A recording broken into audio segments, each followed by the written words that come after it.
예, 반갑습니다. 저 일단 제목은 해결 방안이라고 썼지만 사실은 앞에서 발표하셨던 이제 보안 전문 업체나 아니면 이제 여러 보안 전문가들께서 해결 방안들은 다 제시를 해주셨다라고 생각을 하고요. 저는 아마 여기에 지금 뭐 보안 업체 계시는 분들도 계시겠지만 회사나 조직에서 이제 보안을 담당하시는 분들도 있을 거라고 생각합니다. 그래서 저도 역시 한 조직의 보안을 담당하고 있는 그 사람으로서 현재 저희가 고민하고 있는 것은 무엇이고 그리고 앞으로 어떻게 이런 것들을 해결해 나가야 될지에 대해서 좀 설명드릴 수 있도록 하겠습니다.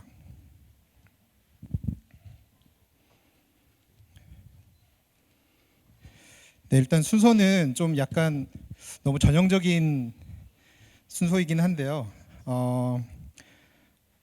뭐 역시 이제 조직의 그 보안 담당자로서 현재 가장 큰 챌린지라고 할 수 있다라고 한다면 역시 보안 사고를 어떻게 막을 것인가인 것 같습니다.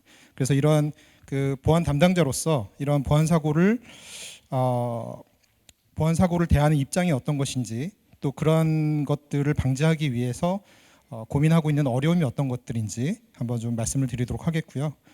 뭐 최종적으로는 그 보안 사고가 발생하지 않도록 해야 되니까 그런 것들을 하기 위해서는 어디서부터 시작을 해야 되고 또 어떻게 대응해야 될 것인가에 대해서 좀 순서대로 좀 살펴보려고 합니다. 뭐 이때 참조할 수 있는 것들은 역시 그 마이터 어택 프레임워크가 될 것 같아요. 그래서 마이터 어택 홈페이지에 들어가 보면 실제로 발생할 수 있는 모든 형태의 그 보안 사고 경로 방법들에 대한 제시가 되어 있습니다. 그래서 이런 것들을 기반으로 해서 우리 조직 내에서 발생할 수 있는 보안 사고에 대해서 한번 매핑을 좀 해보고요. 그리고 이런 것들에 대해서는 각각 어떻게 대응해야 될 것인가에 대해서도 역시 마이터텍 홈페이지에는 잘 나와 있습니다. 그렇게 했을 때 과연 우리가 지금 하려고 하는 이런 보안 그 취약점들을 고쳐 나가려고 하는 것들이 과연 올바른 방향인가에 대해서는 어떤 평가 기준이 있어야겠죠. 그래서 어떤 지향점 뭐 이런 것들이 저희는 뭐 소위 말하는 이제 제로 트러스트의 뭐 성숙도 모델 뭐 이런 것들이라고 생각을 하고요. 뭐 이런 정보들을 참고를 해서 과연 우리가 가려고 하는 방향이 맞는 것인가, 그리고 현재 우리 조직의 그 보안 수준은 어느 정도에 와 있는가, 뭐 이런 것들을 같이 좀 체크를 해볼 수 있을 것 같고요. 이미 보안이 잘 돼 있다라고 한다면 문제가 없겠지만 이제 그렇지 않다라고 한다면 하나씩 이제 보안적인 조치를 취해 나가야 될 텐데 이럴 때 할 수 있는 방법, 좀 테크니컬하게는 일단 뭐 중요한 지점부터 보안을 적용을 해야 될 것이고요. 그리고 경우에 따라서는 보안 적용할 때 많은 리소스가 들어가고 많은 시간이 들어간다 하는 것보다는 쉽게 적용할 수 있는 보안, 뭐 이를테면은 ACL이라든지 뭐 이런 것들부터 적용을 할 수 있겠죠. 하지만 이렇게 함에도 불구하고 여전히 우리가 현재 하고 있는 그 보안의 조치들이 좀 부족하다라고 한다면 모니터링을 강화함으로써 어떤 보안적인 리스크를 좀 줄일 수 있다라고 생각을 합니다. 그래서 이런 부분에 대해서 한번 살펴보도록 하겠습니다. 일단 뭐 제가 속해 있는 조직에 대해서 간략하게 소개를 좀 드리면요. 현재는 그 한국에 저희가 HQ 헤드쿼터 조직이 있고 현재는 이제 글로벌하게 약 한 3, 4천 명 정도 그 임직원들이 현재 위치해 있습니다. 총 12개의 스튜디오가 있고요. 좀 특이한 점은 저희 회사의 전체 매출의 94%가 해외에서 발생을 하고 있습니다.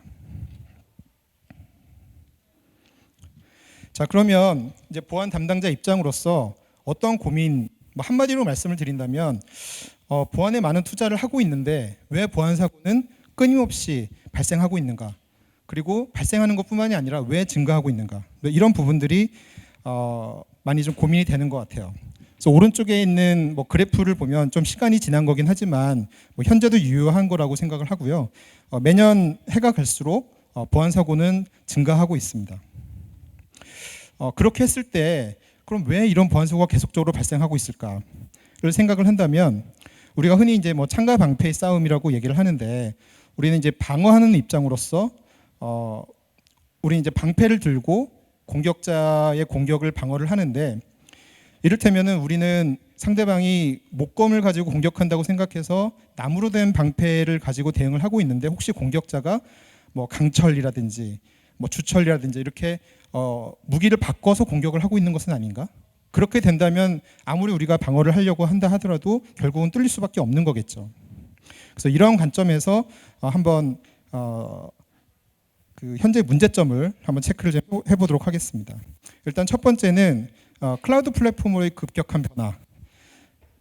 대부분의 저를 포함해서 대부분의 보안 담당자가 아직까지는 온프라미스에 익숙한 것이 사실입니다. 이 어쩔 수 없는 대세이기 때문에 클라우드에 대해서도 공부를 하고 있지만 사실 데브옵스 엔지니어나 다른 분들에 비해서는 이해도가 사실 좀 떨어지는 게 사실이에요. 이제 그러다 보니까 빠르게 클라우드 AWS 같은 경우 정말 며칠에 한 번씩 새로운 서비스가 나올 정도로 엄청난 변화를 하고 있는데 우리 정작 그 보안 담당자들은 이 부분을 좀 따라가고 있지 못하는 것은 아닌가? 좀 이런 고민이 좀 들고요. 그리고 실제로 저희가 이제 그 조직원 팀원이나 이런 것들 채용을 하다 보면은 클라우드는 굉장히 잘 아는데 또 이 친구는 정작 온프라미스 서버라든지 이런 쪽은 잘 모르는 또 이런 미스매치되는 것들이 또 현실인 것 같습니다. 그리고 오래된 얘기긴 하지만 APT라든지 소셜 엔지니어링 사실 10년 전에도 나왔던 용어인데 지금도 여전히 또 유효한 것이 좀 사실인 것 같아요. 그래서 이러한 취약성들을 계속 나오고 있고 그 공격자의 기술은 계속적으로 또 향상이 되고 있다라고 생각을 합니다. 그래서 이러한 것들을 그런 리스크를 좀 줄이기 위해서 우리가 보안업체를 만나서 솔루션 도입에 대해서 검토를 하면 보안업체에서는 다 된다고 얘기를 하지만 실상 막상 도입해서 보면 안 되는 것들이 많고 또는 실제로 제대로 활용하지 못하는 경우가 많은 것이 현실입니다. 이를테면은 기능이 너무 많아요. 그래서 그 벤더별로 어떤 기능이나 메뉴라든지 이런 것들을 익히는 것이 너무 힘든 이런 경우들도 있고요. 최근에는 이제 사스 방식으로 많이 사용을 하게 되는데 그러다 보니까 그 UI가 너무 느리거나 이런 경우가 좀 많이 있어요. 앞에서 제가 잠깐 모니터링에 대해서 좀 언급을 드렸는데 좀 방어가 어렵다라고 한다면 최대한 많이 이벤트를 남겨서 모니터링을 강화할 수 있다라고 말씀을 드렸는데 정작 그걸 하기 위해서 이벤트를 다 남기다 보니까 너무나 많은 보안 이벤트가 발생해요. 그래서 정작 이를테면은 로우, 미디엄, 하이 중에서 나는 미디엄하고 하이만 볼 거야 라고 하면 근데 만약에 로우에서 어떤 문제가 발생했는데 우리가 못 찾으면 어떡하지? 또 이런 생각도 들다 보니까 최대한 남길 수 있는 것들을 많이 보게 되죠. 이제 그러다 보니까 결국은 로그의 홍수에 빠질 수밖에 없고 그래서 이런 것들을 좀 상관관계 분석을 하거나 또 튜닝을 하려면 결국은 그 보안 관리자의 몫이다. 그래서 결론적으로는 보안 사고는 언제든지 발생할 수 있다라고 생각을 해요. 근데 보안 관리자 입장에서는 하지만 어떻게 해서 이 피해를 조금이라도 줄일 수 있을 것인가? 그렇게 할 수 있다면 그러한 방법을 찾자. 이러한 관점으로 고민을 진행하고 있습니다. 자, 앞에서 제가 마이터어택 프레임워크에 대해서 잠깐 말씀을 드렸는데요. 마이터어택을 기반으로 해서 그 마이터어택에서 서술하는 모든 형태의 공격 유형에 대해서 모두 다 리스팅을 해서 현재 우리의 환경에서 발생할 수 있는 공격 형태가 어떤 것들이 있는지에 대해서 한번 매칭을 좀 해봤습니다. 그리고 그 매칭에 따라서 우리 현재 상태에서 어떻게 대응할 수 있는지 어떤 대응 방안에 대해서도 같이 매칭을 좀 했고요. 우리가 마이터어택 프레임워크는 이제 그림에서 보시는 것처럼 이제 초기에 정찰 단계부터 해서 이니셜 액세스 통해서 레터럴 무브먼트하고 최종적으로 이제 정보를 유출시키거나 임팩트까지 이제 진행을 하게 되는데 그나마 이제 방어자의 입장에서 좀 좋은 점이라고 할 수 있는 것은 이 사슬이 어떤 공격이 반드시 이런 사슬을 일반적으로 따라가고 있다는 것입니다. 즉 다른 말로 한다면 우리가 이니셜 액세스에서 방어하지 못한다면 그 다음 2차도 안 된다면 3차에서 방어를 해서 최종적으로 임팩트나 정보 유출까지 가는 것들 중간에서 통로를 하나라도 끊을 수 있다라고 한다면 결국은 보안 사고의 리스크로부터 조금이라도 줄일 수 있다 이렇게 생각을 합니다. 그래서 지금 이 플로우에서 뭐 초기 위에부터 아래까지 이제 초기부터 중기 그다음에 마지막까지 생각을 해보면 대부분 이 초기의 경우에는 쉽게 탐지가 가능해요. 그래서 대부분 어떤 아노말리한 거라든지 아니면 시그니처 기반으로 일정 정도 탐지나 비정상적인 접속에 대한 탐지가 가능합니다. 그렇기 때문에 좀 더 적은 비용으로 그 방어를 할 수 있는 이런 장점이 있어요. 근데 하지만 이제 레터럴 무브먼트 이하로 내려가게 되면 정상적인 접속과 비정상적인 접속을 구분해내는 것이 상당히 어렵습니다. 그렇게 하기 위해서는 결국은 어노말리로 탐지를 해야 되는데 그렇게 하게 되면 엄청나게 많은 또 소모 비용이 들 수 있다는 것이죠. 그래서 어떤 비용적인 측면에서 본다면 보안관리자 입장에서는 이니셜 액세스 쪽에 초기에 좀 더 집중을 해서 방어를 하는 것이 현실인 것 같습니다. 그래서 지금 그 이 플로우 중에서 주요 항목 중에 이제 이니셜 액세스 부분이 좀 중요하다고 생각을 하는데요. 이 이니셜 액세스에서 가장 많이 그 되는 방법들이 일반적으로 피싱 또는 웹사이트에 어떤 악성 코드를 심어놔서 그 유저가 웹사이트에 접속했을 때 악성 코드를 다운로드 받는 이제 이런 형태가 되겠죠. 그래서 이런 것들은 기존에 우리가 잘 알고 있는 여러 가지 보안 솔루션들을 최대한 활용해서 일정 정도 좀 대응을 할 수 있을 것이고요. 그 다음에 이제 앞전에서도 뭐 크리덴셜 스토핑에 대해서 잠깐 언급을 하셨는데 예전에는 어떤 뭐 브루트 폴스나 그 패스워드 스프레이 뭐 이런 방식으로 공격을 했다라고 한다면 최근에는 그 대부분의 유저들이 패스워드를 재사용한다라는 이런 특성을 이용해서 그 해당하는 임직원들의 계정 아이디 패스워드를 유출된 계정을 가지고 직접적으로 로그인하는 이런 크리덴셜 액세스 같은 것들이 많이 있습니다. 그래서 이를 위해서 뭐 다크웹 모니터링 솔루션이라든지 뭐 이런 것들도 좀 활용을 할 수 있을 것 같고요. 아마 거의 대부분은 이제 MFA를 활성화를 해서 운영을 하고 있는 것으로 알고 있습니다. 그다음에 이제 레터럴 무브먼트 같은 경우는 사실상 이제 앞에서 잠깐 말씀드린 바와 같이 탐지하는 것들이 굉장히 어려운 것이 사실입니다. 하지만 전혀 방법은 없는 것은 아니고, 그래서 이를 위해서 대부분 이제 레터럴 무브먼트를 하기 위해서 많이 사용하고 있는 프로토콜, 그 뭐 RDP라든지 SMB라든지 SSH 뭐 이런 것들에 대한 어떤 모니터링을 통해서 일정 정도 사전에 탐지하고 또 대응할 수 있을 것으로 생각을 하고 있습니다. 그리고 최종적으로 저희가 그 또 중요 파일에 대한 유출이라든지 뭐 이런 것들은 결국은 암호화를 통해서 해결할 수밖에 없다라고 결론을 내렸어요. 그래서 좀 DLP 정책을 이용해서 외부 유출에 대한 그 탐지 및 차단을 진행하려고 하고 있습니다. 앞에서 설명드렸던 부분을 조금 단순하게 그림으로 표현이 된 것입니다. 앞에서 말씀드린 바와 같이 이니셜 액세스는 거의 대부분이 피싱과 이메일과 웹을 통해서 발생하고 있기 때문에 이 부분에 대해서 저희가 집중적으로 대응을 좀 하고 있습니다. 아울러서 사실 이제 피싱 같은 경우는 우리가 어떤 솔루션들을 이용해서 최대한 기술적으로 대응을 하지만 그 기술적 대응이 오탐이라든지 미탐의 문제 때문에 결국에 우리가 기술적으로 한 80%는 대응하더라도 나머지 20%는 결국은 유저들의 몫이거든요. 그래서 유저들에 대한 어떤 그 인식 개선, 교육이라든지 아니면 피싱 훈련 뭐 이런 것들을 통해서 뭐 이런 것들을 줄이는 수밖에는 없을 것 같습니다.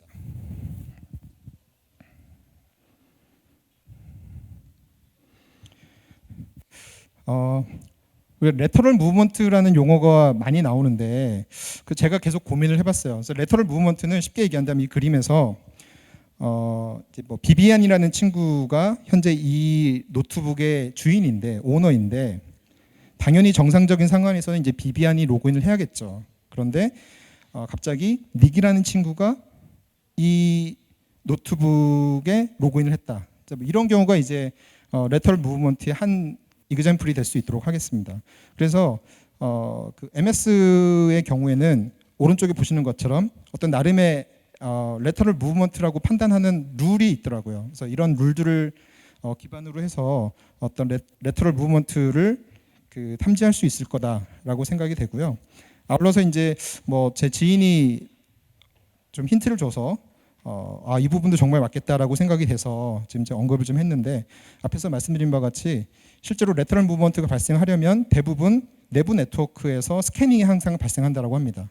그래서 네트워크 스캐닝이든 포트 스캐닝이든 이런 스캐닝을 탐지하는 경우에 어떤 레터럴 무브먼트를 사전에 탐지할 수 있고요.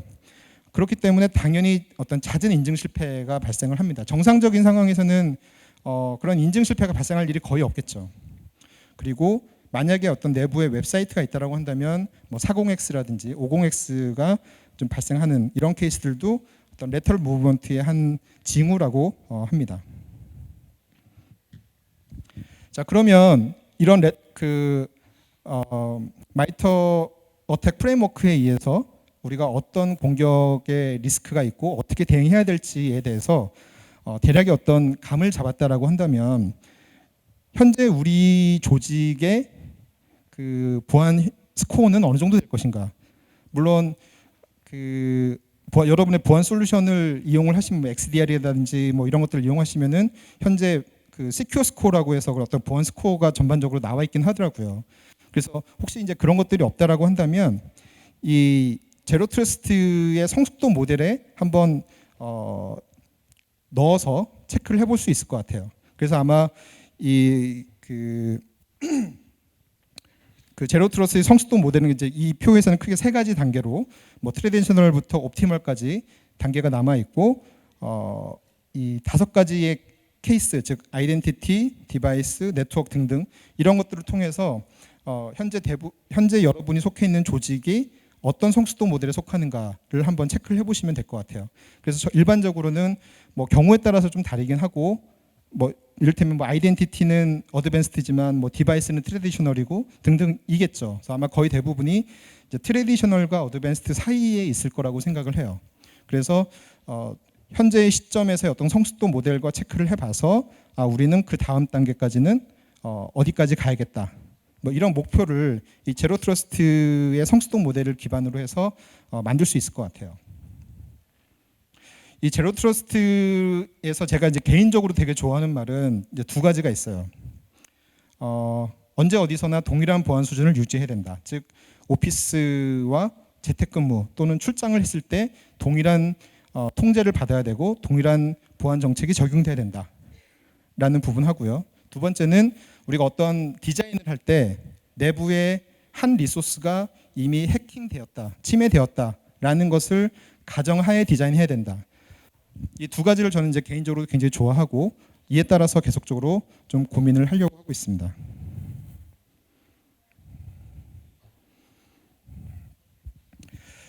자, 제로 트러스트에서 가장 중요한 것 중에 하나는 역시 아이덴티티, 인증 부분이 될 수 있겠습니다.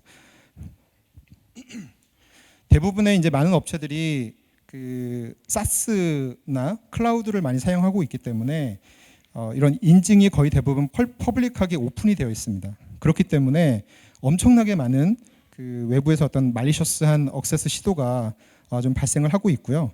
그래서 그 뭐 옥타라든지 뭐 애저라든지 아마 제공하고 있는 여러 인증 플랫폼에서 이런 AI 기반으로 해서 비정상적인 로그인에 대한 정보를 제공을 하고 있을 겁니다. 그래서 지금 이제 캡처한 이 이미지 같은 경우도 자체 어떤 그 플랫폼에서 제공하고 있는 AI 기반의 그리고 평판 기반의 어떤 TI 정보를 같이 결합을 해서 뭔가 리스키하다라는 정보에 대해서 이벤트를 남겨주고 있습니다. 근데 저희 같은 경우는 사실 이제 임직원 수가 수천 명이다 보니까 매번 그 이벤트를 모니터링 할 수가 없어요. 그러다 보니 결국은 어떤 플랫폼에서 제공하고 있는 어떤 리스키한 그 이벤트 정보에 대해서 좀 더 집중을 해서 좀 모니터링을 하고 있습니다. 그런데 플랫폼에서는 말리셔스하다라고 리스키하다라고 알람을 줬지만 실제로 분석을 해보면 정상적인 경우가 상당히 많이 있습니다. 그렇기 때문에 이를 기반으로 해서 역시 추가적으로 확인 작업을 좀 진행을 해야 돼요. 그래서 뭐 오늘도 뭐 ASM이라는 용어가 나오긴 했지만 어떤 클라우드 기반의 사스 기반의 어떤 그 ASM 서비스를 이용하셔도 되고 여러 가지 서비스를 역시 같이 활용을 해서 추가적인 분석을 해야 됩니다. 그래서 뭐저 개인적으로는 이제 센시스하고 어뷰즈드 IP를 좀 많이 사용을 하고 있는데요. 이를테면 이제 특정 IP에서 어떤 좀 의심이 되는 IP에서 로그인이 있었다라고 한다면 센시스에서 한번 실제 그 IP를 한번 확인해 봅니다. 그러면 이 IP가 ISP에서 제공하고 있는 그 IP인지 아니면 그 뭐 SSH가 떠 있고 뭐 VPN이 떠 있고 프록시가 돼 있는 일종의 서버인지 뭐 이런 정보들을 볼 수가 있어요. 그래서 일반적인 상황이라면 노멀한 환경이라면 ISP에서 접속하는 것이 정상이겠죠. 그런데 특정한 서버에서 접속을 인증을 했다? 뭐 이거는 좀 뭔가 좀 이상하다라는 거죠. 그리고 TI의 관점에서 이제 어뷰즈드 IP에서 해당하는 IP를 한번 서치를 해봅니다. 그러면 해당하는 IP에서 실제로 리포트된 어떤 어뷰즈 사례, 공격 시도라든지 뭐 스캔이라든지 뭐 이런 히스토리가 있는지도 역시 같이 체크를 해보면 이 IP가 정상적인지 아닌지를 좀 종합적으로 좀 판단해 볼 수 있을 것 같습니다.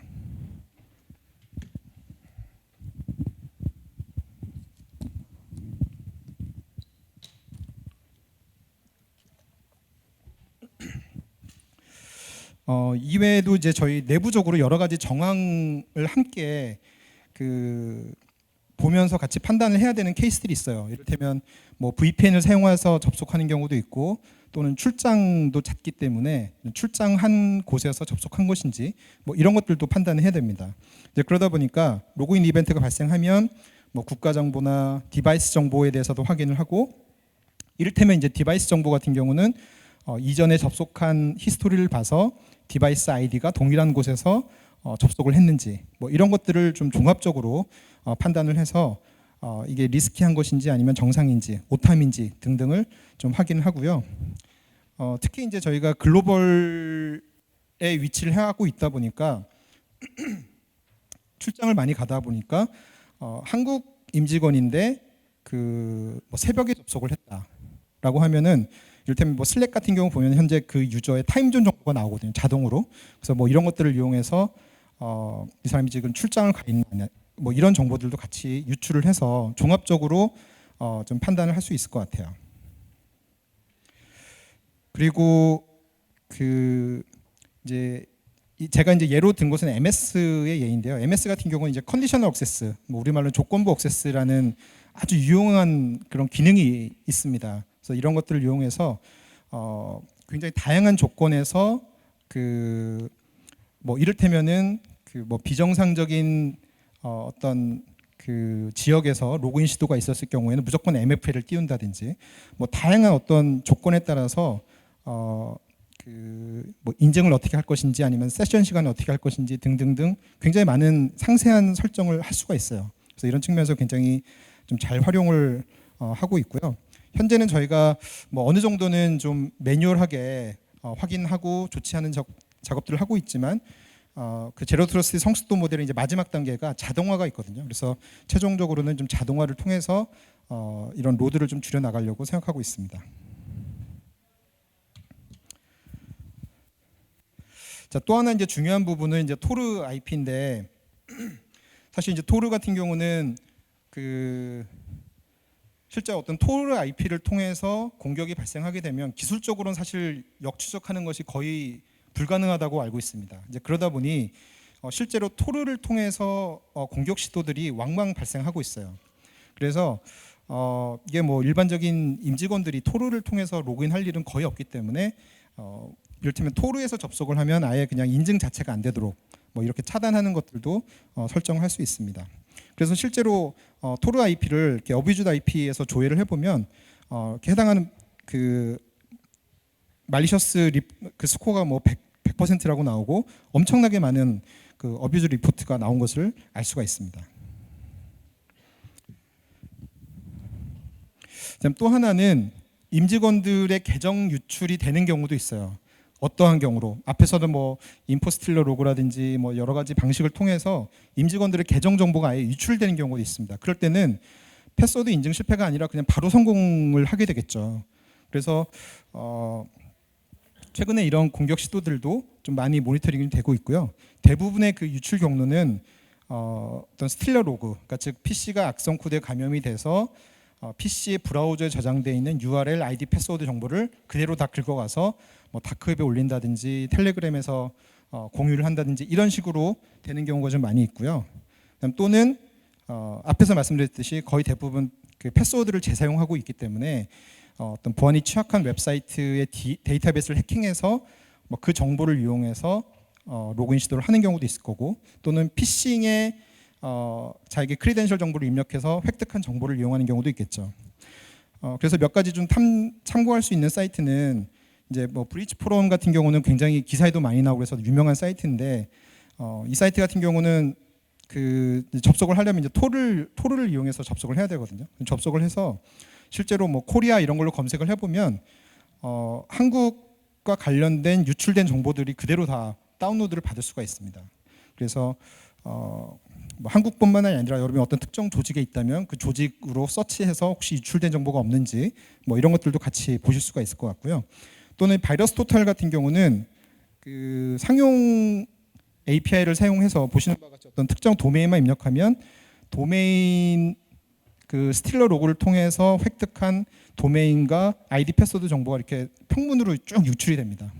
그래서 이런 것들을 통해서 우리 사이트를 이용하는 우리 조직에서 사용하고 있는 도메인의 로그인 정보가 혹시 유출된 것은 없는지 확인해 볼 수 있을 것 같고요.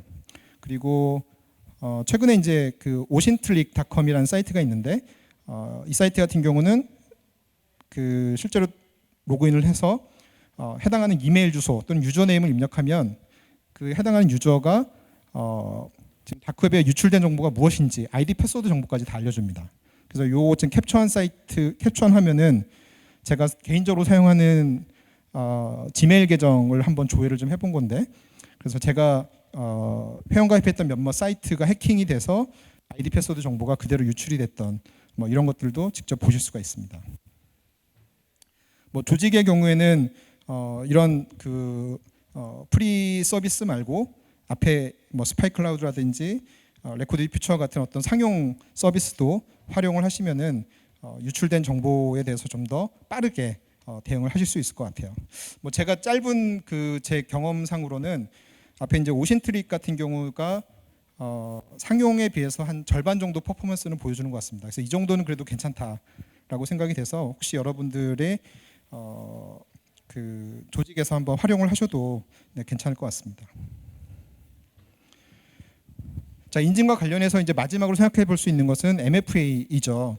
그래서 예전에는 MFA를 도입을 할 때 뭔가 개인의 폰에 뭔가 앱을 설치해야 된다라는 막연한 두려움 같은 것들이 있는데, 요즘에는 워낙 MFA가 좀 일반화되어 있다 보니까 크게 뭐 도입하는 데 있어서 저항은 좀 없었던 것 같아요.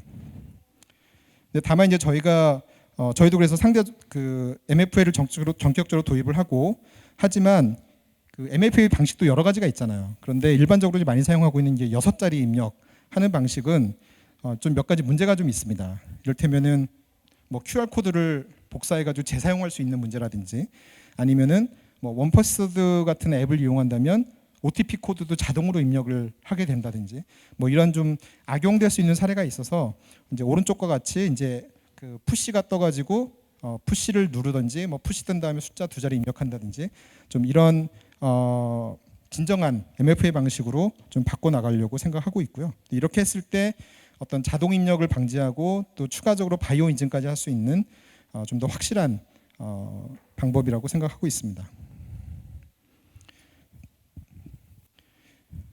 자, 두 번째는 이제 디바이스 보안인데요. 대부분의 회사에서는 좀 그 워낙 재택도 많고 이동도 많고 이러다 보니까 회사에서 제공하고 있는 단말뿐만이 아니라 개인적인 디바이스에 대해서도 부분적으로 허용을 하고 있는 것으로 알고 있습니다. 그런데 앞에서 언급한 제로 트러스트 모델에서는 이런 아이덴티티뿐만이 아니라 디바이스 인증 역시도 굉장히 중요하게 생각을 하고 있거든요.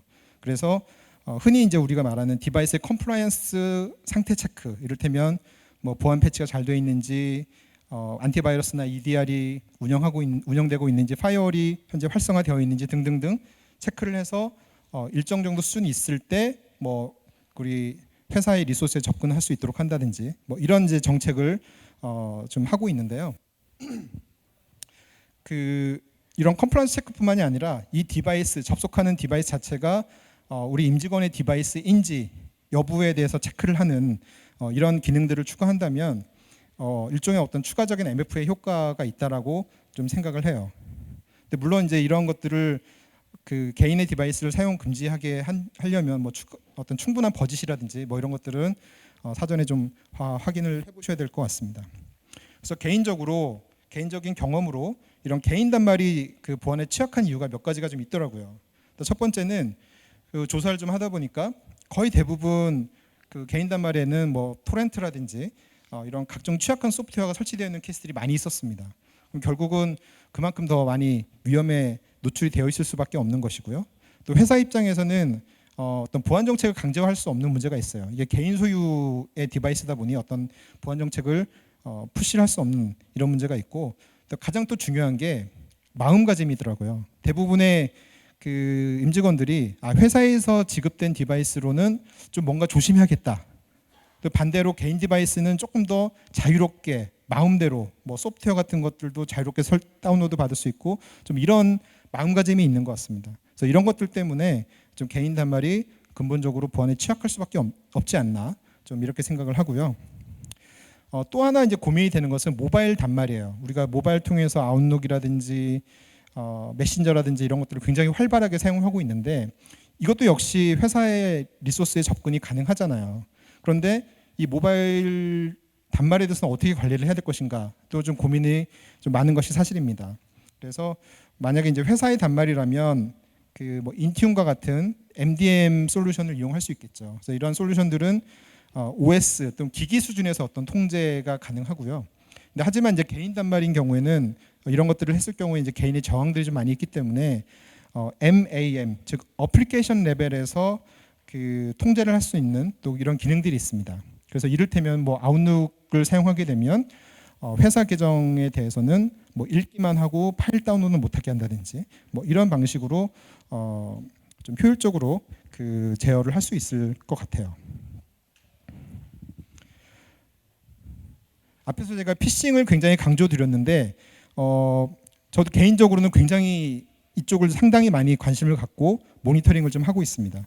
왜냐하면 그 공격자들이 이니셜 액세스를 할 때 반드시 하는 공격 과정 중에 하나라고 생각하기 때문에 이 부분에 좀 많은 시간을 투자를 해서 좀 대응을 하고 있고요.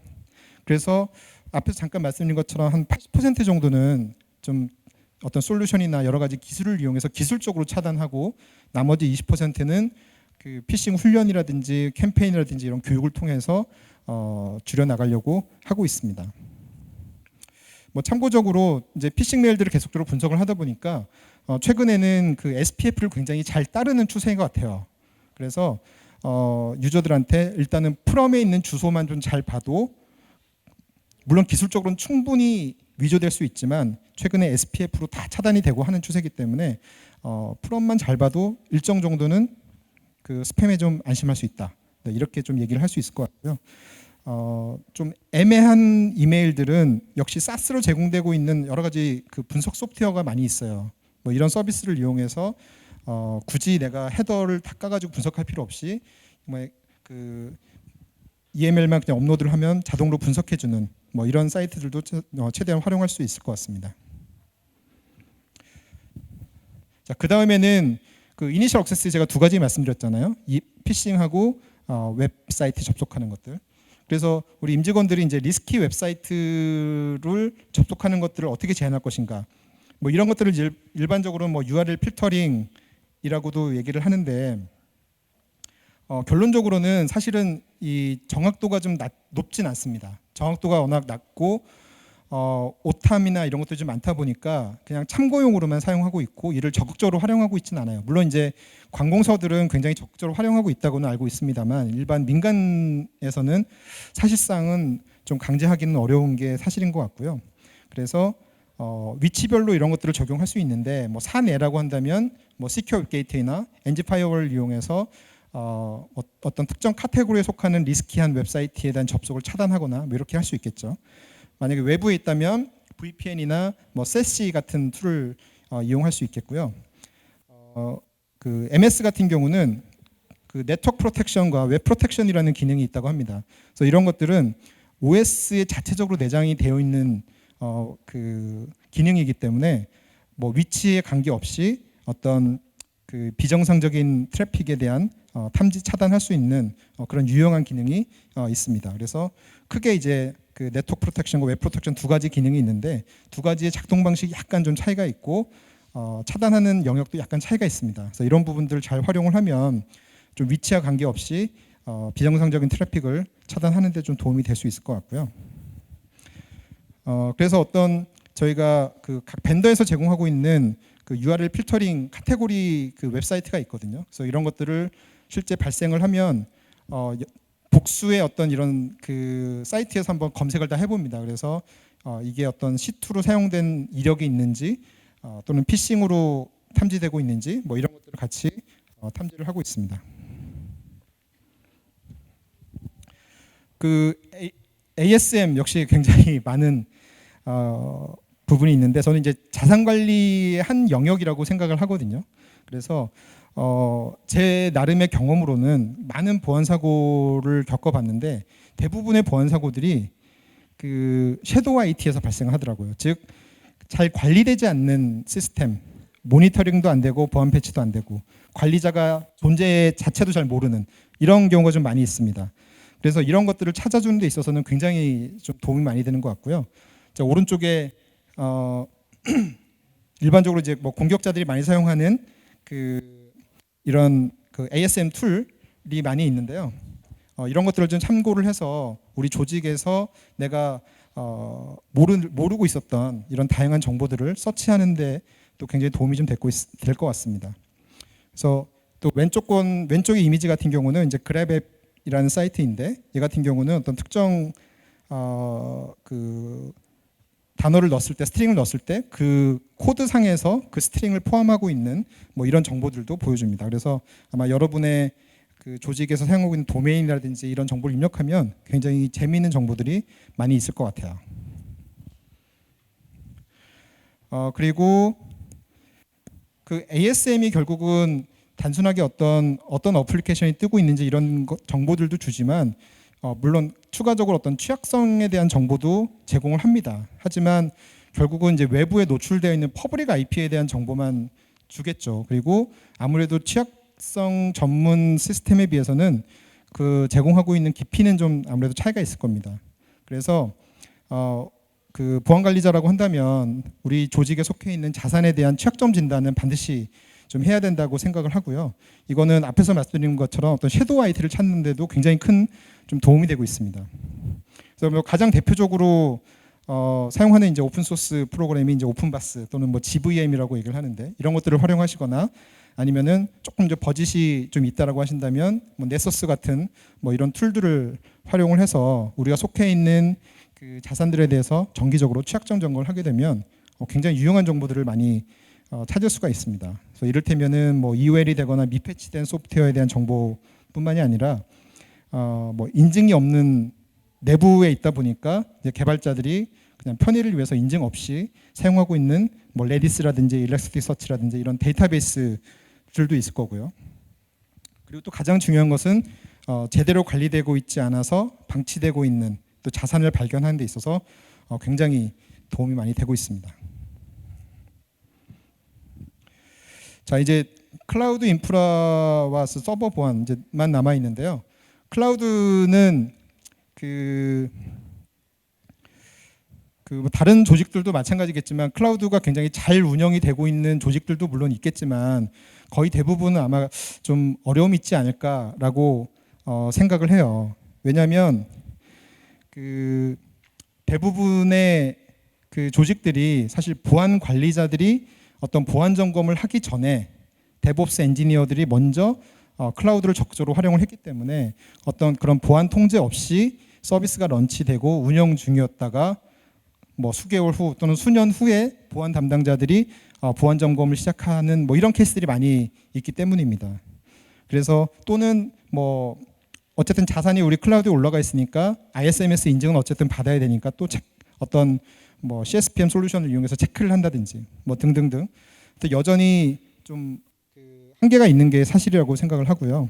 근데 저희 같은 경우는 뭐 다른 조직들도 마찬가지겠지만 일정 정도 이제 규모가 되면 이제 AWS의 경우에 뭐 ORG를 많이 사용할 것이고 거기에 또 멀티 어카운트 환경에 그다음 또 신기하게 AWS 서비스는 그 리저널 서비스가 굉장히 많잖아요. 내가 이 기능을 켰다고 생각했는데 알고 봤더니 뭐 다른 이게 리저널 서비스이기 때문에 다른 지역도 켜야 되는 뭐 이런 문제들. 그래서 뭐 이런 부분들을 좀 고려를 해서 하나씩 좀 개선해 나가야 될 것 같고요.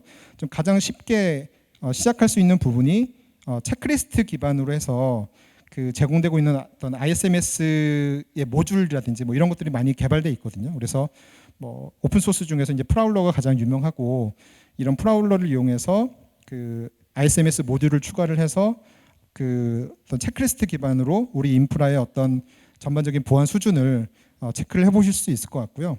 또는 오늘 앞에 뭐 부스에도 나와 있던데 그 CSPM 솔루션을 활용을 해서 점검을 하는 것들도 생각을 해볼 수 있을 것 같습니다. 뭐 CSPM 같은 경우는 그 클라우드 서비스 프로바이더가 제공하고 있는 API 정보를 가지고서 전반적인 우리 클라우드 인프라의 보안 수준을 한번 체크를 해보는 거거든요. 그래서 체크리스트 기반으로 해서 어떤 부분이 우리가 보안이 잘 돼 있고 어떤 부분이 안 돼 있는지 이런 것들을 좀 더 쉽게 볼 수 있는데 좀 도움이 많이 될 것 같습니다.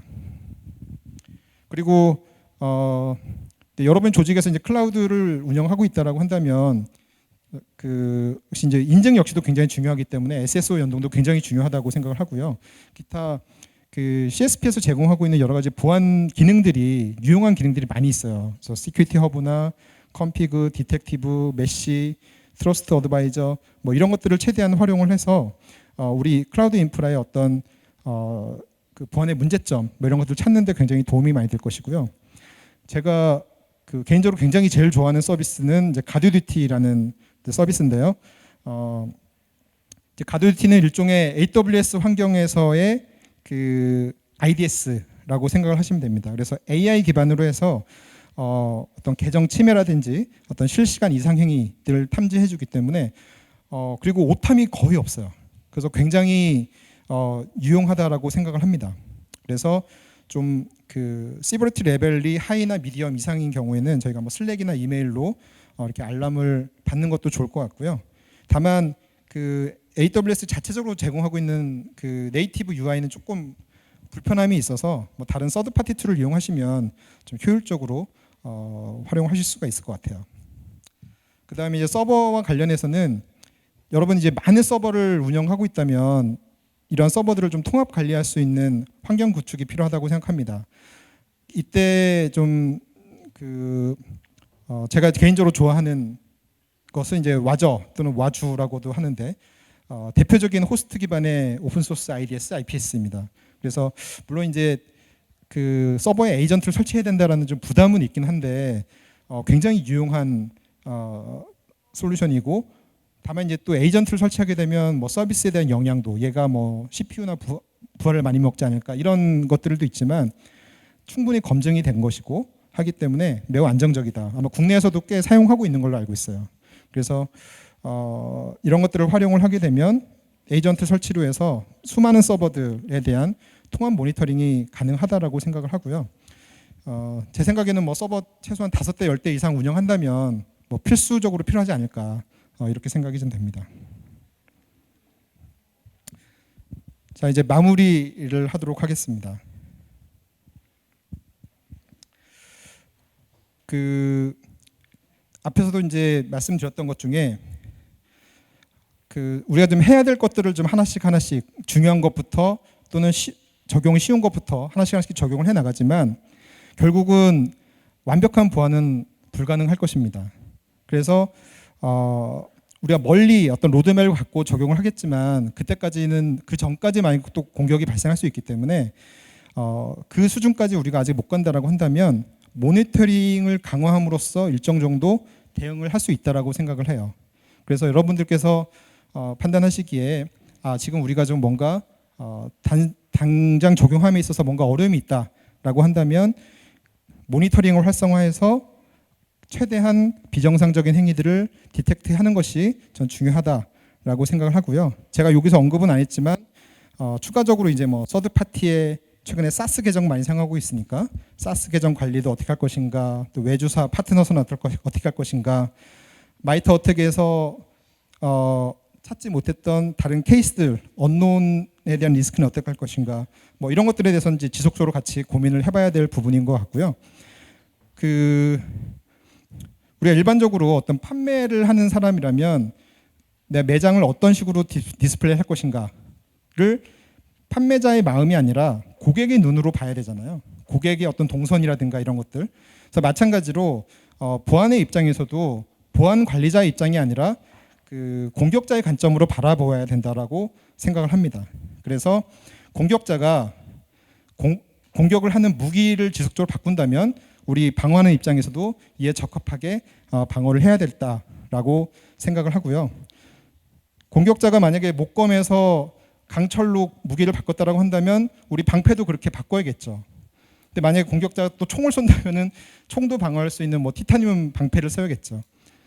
하지만 티타늄 방패는 워낙 비싸고 고가이고 또 이렇기 때문에 모든 공격에 다 티타늄 방패를 사용할 수는 없을 겁니다. 그래서 항상 공격자의 동태, 공격 방식을 잘 모니터링해서 이에 적합한 최적화된 방패로 대응을 하게 된다면 보안 관리자로서 발생할 수 있는 보안 사고의 리스크를 좀 줄일 수 있을 것이다. 이렇게 생각을 하면서 오늘 발표 마치도록 하겠습니다. 감사합니다. 네, 수고하셨습니다. 자, 오늘 모든 발표가 마무리됐습니다. 지금 A트랙도 마무리됐으니까 A트랙으로 이동하셔가지고 바로 경품 추첨에 참여해 주시면 감사하겠습니다. 수고 많으셨습니다.